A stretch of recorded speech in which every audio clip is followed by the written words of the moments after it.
Binahagi ni Catherine Bernardo na ang pamilya ang pinakamagandang regalo para sa kanya ngayong Pasko. Grateful for the greatest gift, family. Wishing you all a Merry Christmas. Caption ni Catherine sa kanyang Instagram post.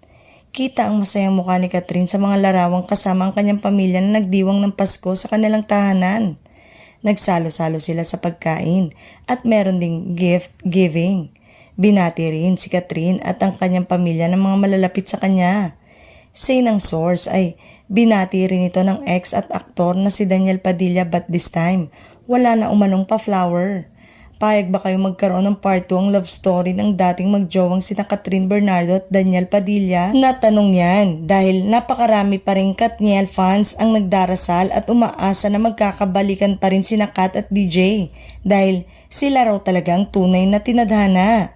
Mas lalo pang tumindi ang paniniwala ng mga loyal supporters ng dating magkarelasyon na posibleng magka-second chance ang dalawa nang muli silang magkita at magkausap umano kamakailan.